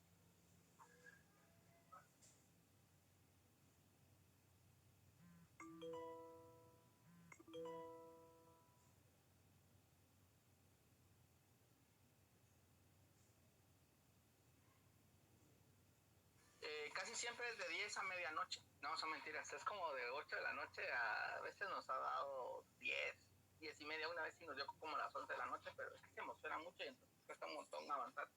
Y casi siempre programo lo que debiera de dar en el ciclo. Entonces no me gusta dejarlo a medias, por eso es que nos hemos extendido, pero la verdad es que ni se siente el tiempo. Bueno, yo digo que no lo sienten, al menos yo no lo siento. Sí. Esos son los comerciales, pero es que me meten ustedes comerciales ahí a mitad de camino, entonces ya no logro avanzar.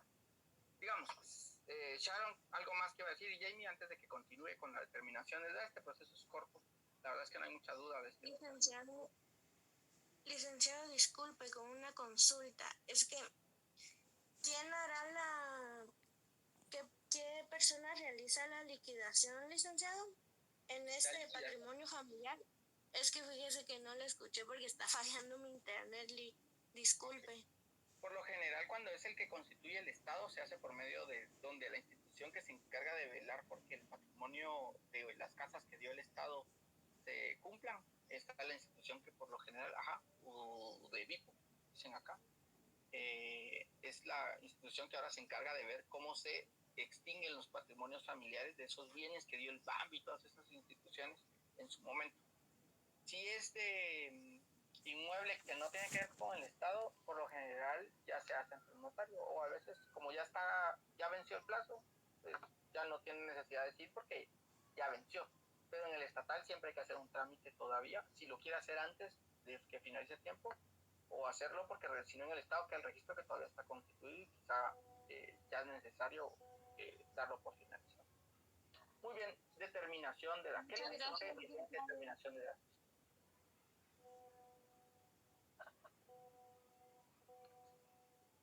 ¿Qué dirían ustedes que es determinación de edad? Hay casos, licenciado, de personas que nacen pero nunca lo registran. No, son por ahí. Ahora voy a responder ahí las dudas que están preguntando. Pero bueno, vamos. Entonces veamos, pues, ¿cuándo procede la determinación de edad? En los casos que no existe registro en el Registro Nacional de las Personas, lo que muy bien decía Lidia, no la inscribieron. O se recurre primero a la determinación de edad antes de que ustedes hagan la inscripción. No pueden ir y decir, mire, quiero que lo registre, tiene 18 años y tal vez tienen la cara como de, tal vez como de 15 años, tal vez. Ustedes, no, pero es que ya tiene 18, porque no saben cuándo nació. Entonces, no, primero se hace una determinación de edad y luego de la determinación de edad hacen la inscripción en el Registro Nacional de las Personas. Entonces, para que vean cuál es el sentido del trámite. No inscribieron a alguien, primero debo determinar la edad. Y luego de que determiné la edad, entonces ya puedo tener la inscripción. Hablábamos con ¿con quiénes hablábamos? Ah, sí, hablábamos con uno de mis colegas de sábado, de que antes hay gente que tiene 2 fechas de nacimiento. El nacimiento físico, cuando nacen a la vida, y el nacimiento jurídico, que es cuando resulta que los fueron a inscribir, y algunos hasta a veces tenían un mes de diferencia, nacían en enero, pero realmente su fecha de nacimiento registrada es un mes después. Pero supongamos que ni siquiera llegaron al mes, pasaron los años y a algunos les daba por miedo a que les pusieran las multas que no iban a registrarlo. ¿Qué pasaba? La gente, todo el mundo la conocía, pero no había ningún documento que constara. Fíjense que lo van a inscribir a primero primaria y les piden el certificado de nacimiento y no lo tienen. Entonces necesitarían primero hacer la determinación de edad para ver si realmente el niño tiene 6, 7 años. Y ya que tienen la determinación de edad, entonces ya pueden hacer el registro. Bueno. Sandoval Gracia establecen que este proceso de jurisdicción voluntaria procede únicamente para el caso de personas, a veces de avanzada edad, quienes materialmente no pueden presentar testigos de mayor edad a la suya y que pueden servirle de haberlos conocido de niños para corroborar su nombre, filiación o parentesco, y que no poseen ninguna documentación alguna que demuestre quién dice ser y no existe inscripción de su nacimiento ni documento de identificación personal. Esa es una referencia de por qué establecen estos autores donde es necesario. ¿Cómo se regulaba antes? Porque si ven el artículo 371 y 72, si no estoy mal, esos están derogados en el Código Civil. ¿Alguien me puede confirmar que el 371 y 372 están derogados? ¿O yo los tengo por otra cosa? Sí, están derogados. Porque esos antes estaban en el registro, que cuando entró la ley del RENAT deroga todo este montón de artículos, y pues antes lo que se regulaba en esos artículos es que las certificaciones de las actas de registro civil prueban el estado civil de las personas, y si la inscripción no hubiera hecho o no aparecer el libro que debiera encontrarse, estuviera ilegible, faltaran las hojas o cualquier situación, podrá establecerse el estado civil ante un juez competente por cualquier otro medio legal de prueba, incluso certificaciones de partidas eclesiásticas. Antes se hacía eso. Y la licenciada les contará esta historia, les contaré yo brevemente la historia que ella les contaría. Ella cuenta que ella tenía que hacer algún trámite para cumplir sus 18 años y resulta que aparecía que no estaba inscrita. Entonces, pero como me cuenta ella, porque hasta cuando se los cuente, le voy a decir que se los cuente en la próxima clase que tengamos y que esté ahí presente. Y entonces hasta se ríe porque dice, y me dejaron entrar a ver los registros y resulta que la hoja donde yo estaba registrada estaba traspapelada porque alguien la había arrancado. Eso es lo que ella cuenta en su historia cuando cuenta y le causa mucha gracia porque dice ella, qué negligencia, primero que estaba arrancada y segundo que la dejan a ella, que nada que ver, ir a ver los registros, y así es como ella obtiene la certificación de nacimiento del folio donde ella aparecía registrada, porque no aparecía. Entonces ella tuvo que decir, de alguna manera le dieron permiso de entrar a ver y aquí encontró ella. Pero ahí les contaré la historia.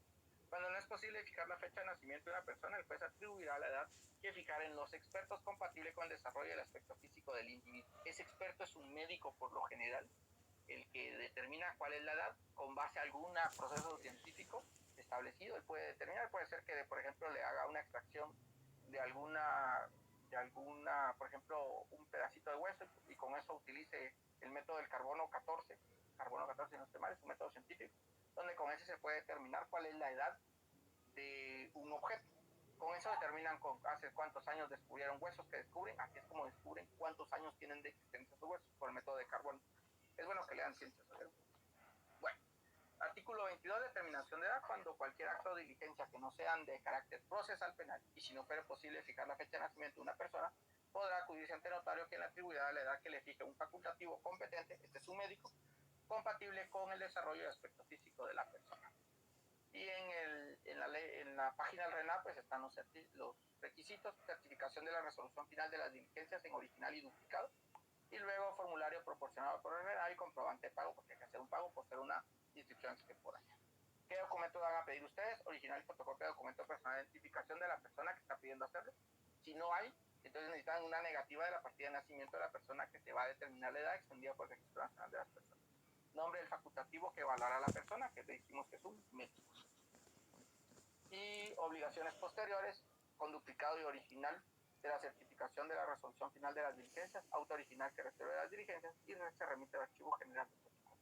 El duplicado y el original sirve para llevar al Registro Nacional de las Personas, como ya lo habíamos leído antes. Y ¿qué más me falta aquí? Lo voy a corregir aquí porque después se me olvida.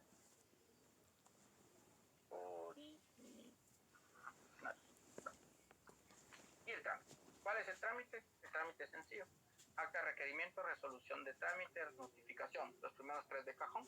Acta de cernimiento de facultativo, cada vez va para que lo tomen en cuenta. Miren, si cuando en el proceso de jurisdicción ustedes leen en la información inicial que alguien tiene que entregarles un documento, un ingeniero, un médico o algún otro profesional que no sea del derecho, siempre hay que hacer un acta de discernimiento del cargo, un acta de discernimiento del facultativo.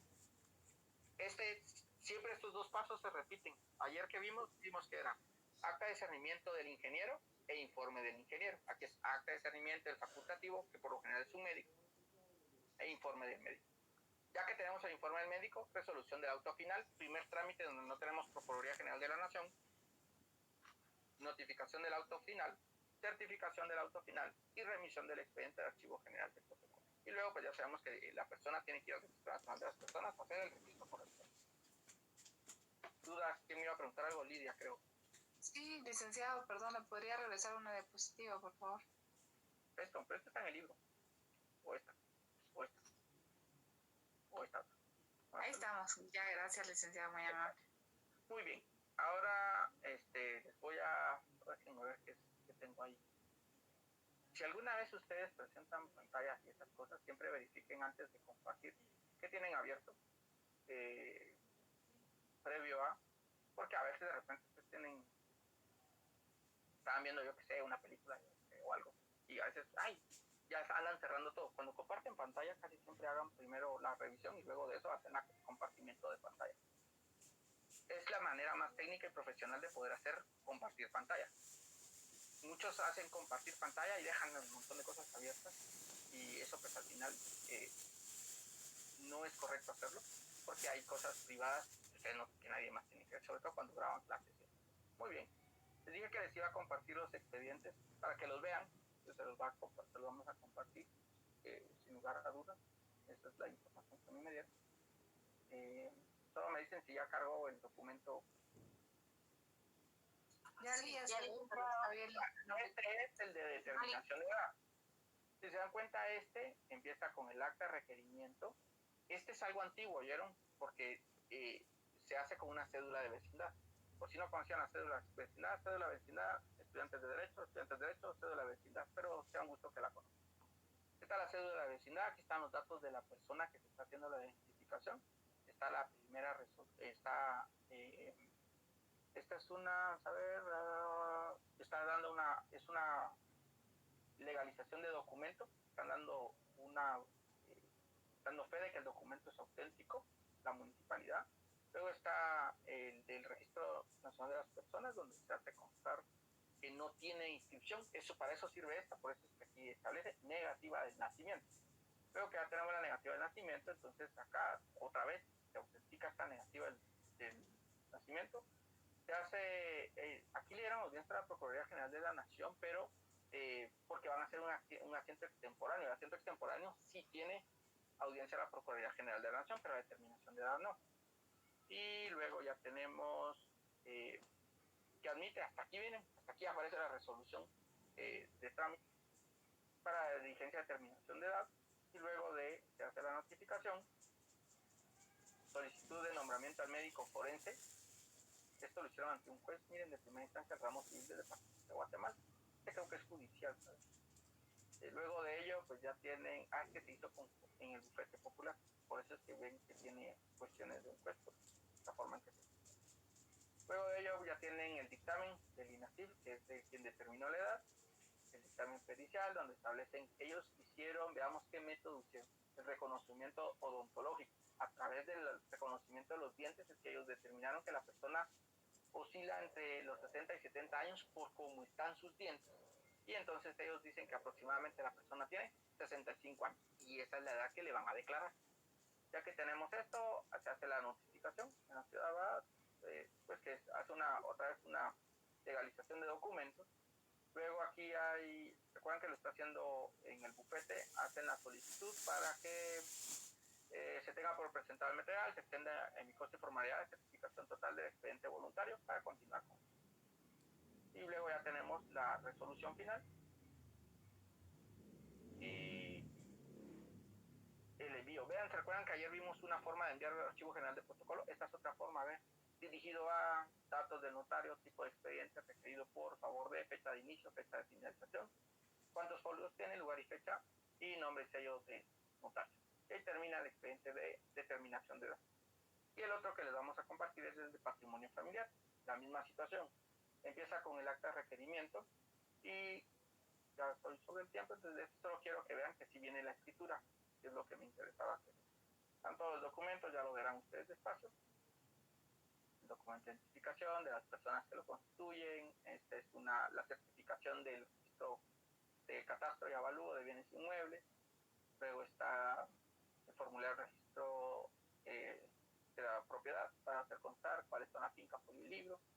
Luego ya tenemos la fotocopia del libro para ver que si tiene alguna anotación. Y así es como aparece registrado, primer registro. Y aquí hay otro segundo registro, por eso dice número 2. Y luego de ello tenemos un tercer registro y un cuarto registro. Este lleva 4 registros. Y veamos, hay un quinto registro.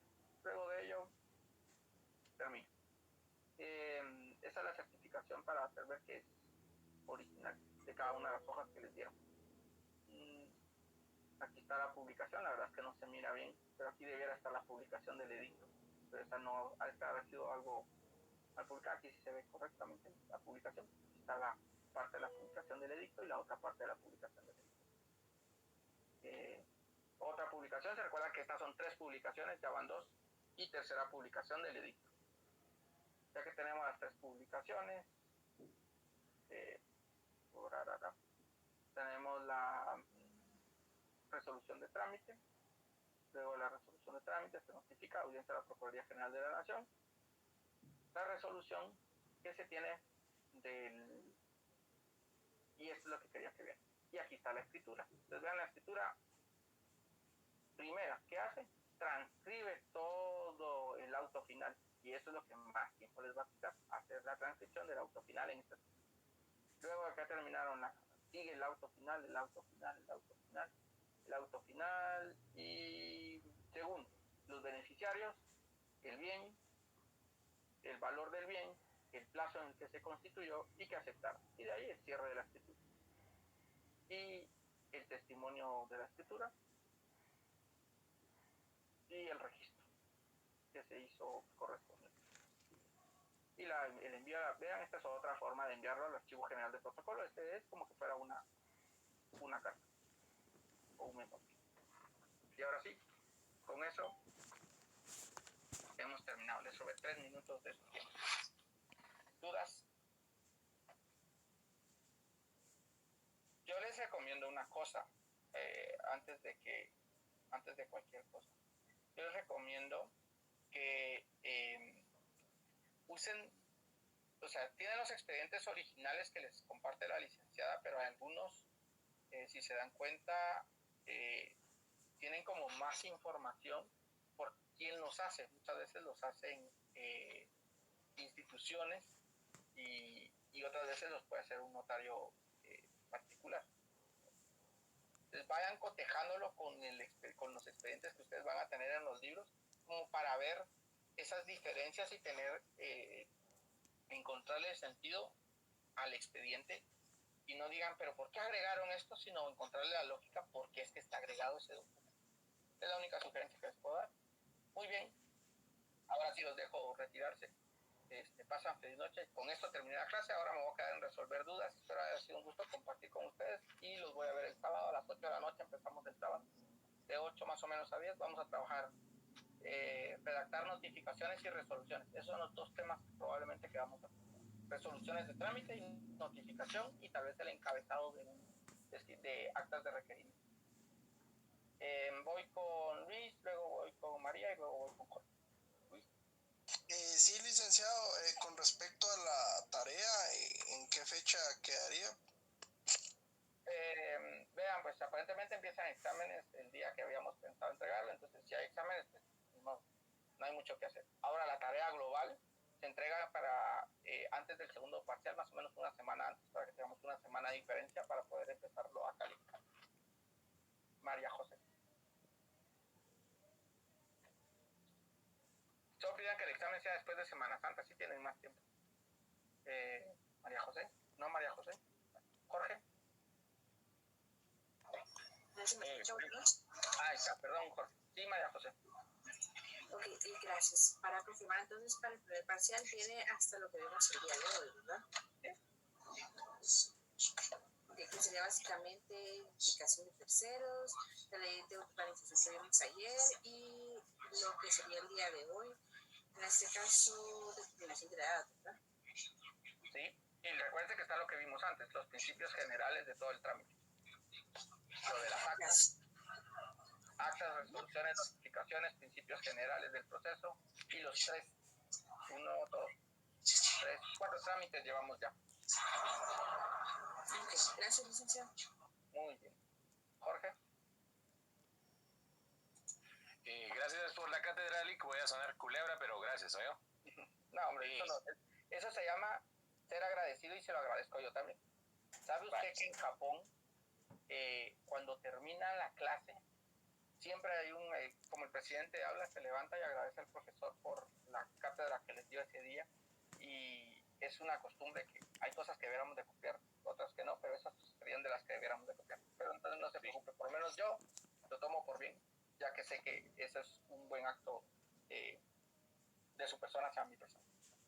Bueno, de nuevo, gracias entonces, Lick. Lick, entonces, lo que debemos de llevar de la tarea son los 4 trámites que hemos visto, o son 3. 4. Veamos pues, rápidamente. Vimos identificación de tercero. Ese trámite ya se los compartimos. Luego vimos rectificación de área de bien inmueble urbano. Eso lo vimos ayer. Les voy a compartir no les compartiré un expediente como tal, porque la verdad es que hemos tratado de localizar uno y no está tan fácil de localizar, pero les vamos a compartir uno del licenciado Jauria, que es un colega y amigo de la licenciada, donde está toda la escritura y todo como lo que escribe el notario. Lo que les faltará a ustedes sería agregar los documentos de prueba. Esos ya los vimos en clase, entonces es como más fácil que usted diga, bueno, certificación del registro de la propiedad, ya tienen una idea con el expediente que les vamos a compartir y ya solo modifican. Patrimonio familiar y determinación de edad. 4 trámites son los que ya pueden empezar a trabajarlos, porque ya los vimos en clase, que es el objetivo de trámite visto, trámite que debieran de empezar a ir redactándolo ustedes para que no tengan dificultades. Muchísimas gracias. Entonces, solo la última para quedar claro y dejarle paso a los demás compañeros. Entonces, todo lo que hace el notario es lo que tenemos que hacer nosotros. A mano. Si como que las partidas de nacimiento y eso no lo queremos hacer, o lo tenemos que hacer. No, tienen que ir adjunto, pero eso es impreso realmente. Ok. Y licenciado, ahora sí la última. Yo lo estoy trabajando en esas hojas de papel español que hay. ¿Hay algún problema? Español no, mientras que no sea invitación de protocolo no hay problema. O sea que tienen las 25 líneas, respetando las 25 líneas por delante y las 25 por detrás. Como que fuera canción, sí. Ok, gracias, Lick. De nuevo, gracias. Con gusto. ¿Alguien más? Licenciado, buenas noches. Buenas noches. Fíjese que yo platiqué con la licenciada y como en la hoja del trabajo que usted nos envió decía que se podía hacer a máquina o en hojas en blanco. Sí, la máquina sí. Ah, muy bien. Pero tiene que ver si es máquina de escribir, porque si no sí, fue máquina de escribir. Si fue chafladito de máquina de escribir, entonces lo que pasa es que se lo anula. ¿Máquina de escribir eléctrica? Por lo general la licenciada sí pide máquina de escribir. Máquina. Muy bien, gracias. Lilia y luego Hamsi. Muy amable, Lick, perdone. Entonces serían 10 documentos que tendríamos que elaborar. Todos los trámites. Así como están los esquemas de los documentos que nos compartieron. Cada esquema es un expediente que hay que elaborar. Ah, muy bien. Muchas gracias, licenciado. Feliz noche, muy amable. Con mucho gusto. Licenciado, disculpe la pregunta. Fíjese que yo me incorporé la semana pasada, pero ahorita que estaba usted hablando acerca de los expedientes, eso no los tengo yo. ¿Usted sería tan fino de poderlos otra vez volver a enviar al grupo? Al menos de... Al que madruga no le pega el sol. Sí, lo que pasa es que tuve problemas con mi asignación, entonces por esa razón. Sí, hombre, no tengo pena, sí se lo voy a volver a compartir. Por favor, eso es lo único que no me gusta a mí de WhatsApp. Prefiero Telegram en ese sentido, porque en Telegram se puede quedar los archivos para que los vea. Lo que sucede que hemos estado preguntando con algunos compañeros, pero no los están compartiendo, ¿verdad? Esa gente, hombre, deberían, así como la licenciada es buena con ustedes de compartirlo, compartan, hombre, no sean así. Entonces, si usted fuera tan amable, yo le agradecería. Sí, yo voy a ver si hoy recibo todos, esperando que ya no se aparezca nadie nuevo después, para que ya les quede a todos, porque también hay unos que pobres, porque si no se les va a saturar su teléfono de reenviar y reenviar y reenviar mensajes. Ok, gracias, licenciado, muy amable. Luego iba Sharon, luego Ronald y luego Cristian. Dígame, Sharon. Licenciado, otra vez yo, me surgió, ahorita me confundí, porque entonces lo que hay que entregar para este miércoles es lo de la identificación de terceros, solo eso, los 4 trámites. Es que según yo tenía entendido, era solo la identificación de tercero para que hagan la revisión. Sí, no hay examen, pero ahorita dijeron que eran los 4, o no sé si entendí mal, para este miércoles. No. Los 4... Este miércoles estábamos pidiendo el de identificación de tercero, pero lo que están diciendo los compañeros es que si hay que avanzar con el resto, sí hay que avanzar con el resto. O sea, okay. Trámite terminado, trámite compartido, trámite que van ustedes transcribiendo. Ok. Gracias, licenciado, y disculpen. No hay pena. ¿Alguien más? Ronald y luego Cristian. Licenciado, en cuanto a los documentos que, por ejemplo, los medios de prueba, documentos de identificación, eso se le puede sacar fotocopia y adjuntarlo al proceso, ¿verdad? Sí, les voy a hacer un documento de preguntas frecuentes, ¿saben? Para que les quede un poquito más clara la parte esta. Pero sí, eso es todo lo que el notario hace a mano. Todo lo que el notario recibe porque alguien más se lo da, eso sí lo pueden hacer por impreso y que no hay problema. Porque no vamos a poner a dibujar DPI, tampoco. No le dejan nada. Crisley. Buenas noches, Lick. Mi consulta era que si podíamos utilizar los mismos medios de prueba, aunque tengamos diferentes datos en el acta. No, ahí sí tienen que ser distintos. Supongo que la certificación hay que, si quieren, esa sí tal vez buscan una en internet, ya tienen una idea de cómo es por el expediente que les presente la licenciada, o de repente hay un alma caritativa, como en algún momento era yo cuando era estudiante, que se pone a hacer las cosas y lo comparte a todos sin tener mayor problema, y les comparte los DPIs, por ejemplo, solo para que ustedes pongan una foto y un nombre y las certificaciones, pero hay que pongan su candelita todos los días, de repente aparece un alma caritativa ahí que les puede hacer el favor. Si no, pues les tocará a ustedes y tal vez ustedes lo compartan. ¿Alguna otra duda? Yo no recuerdo si de DPI, si consigo de DPI, creo que alguien alguna vez me compartió uno. Si lo consigo, se los comparto, pero no les garantizo nada. No van a decir, usted dijo que lo iba a compartir porque no les garantizo nada. pues si no he cambiado, mire, todo lo que llevo en esto. Muy bien, ¿alguna otra pregunta? ¿Alguna otra pregunta? Vale, ¿se recuerdan? Lo del sábado, solo déjenme ver. Y el sábado no tenemos que dar repaso de la recuperación de notariado 4, nos veamos el sábado. Si hay repaso del notariado 4, no voy a poder ayudarles a ustedes, porque tendríamos que trabajar con el repaso de notariado 4. Solo déjenme confirmar eso entre hoy y mañana, y si no, pues seguro ya después del repaso de notariado 4 nos miraríamos. Ya solo ¿Tiene un día que no tengamos examen? Hay que hacer un fin de semana porque algunos aprovechan para estudiar, entonces por eso es que cuando estamos entre exámenes a veces tratamos de no ocupar, pero depende mucho de lo que manden aquí en dirección. Ronald. Sería una última consulta. Yo mi trabajo lo estoy haciendo en hojas de oficio, papel bond. No habrá problema con el tamaño, ¿verdad? Sean oficio, es lo único, y que no se pase de 25 líneas. Ah, ok, gracias. Bueno. Muy bien, si no hay más preguntas, ha sido un gusto compartir con ustedes otra noche más. Si todo pinta para bien, nos miramos la otra semana.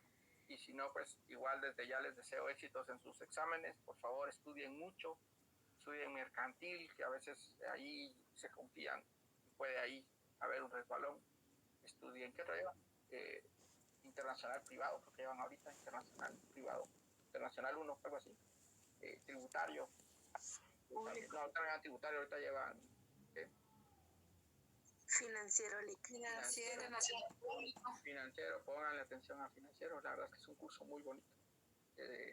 Aprende uno mucho de ese curso y le va a servir siempre para ya su desenvolvimiento. Yadira, y con usted termino si no hay otra duda. Buenas noches, perdón, solo una consulta. ¿Usted avisaría en el grupo si vamos a tener clases o no? Si no publico que hay clase, es porque no. O sea, así de fácil. Si publico, nos vemos el sábado, es porque hay clase. Me refiero al día que no tengamos examen. Ah, eso por lo general lo publica la facultad más que nosotros. Casi siempre ellos publican que los días de clase o yo qué sé. Pero depende mucho de cómo estamos. La otra semana nos toca presencial. Muy probablemente por ser presencial no hay salones casi siempre y entonces no recibimos clases. Ok, gracias, licenciado. Hola, licenciado. Feliz noche. Feliz noche, tengan todos. Gracias. Gracias, feliz noche. Gracias, licenciado. Feliz noche. Feliz noche, licenciado. Muy buenas noches, Liz. Feliz noche, licenciado, gracias. Feliz noche.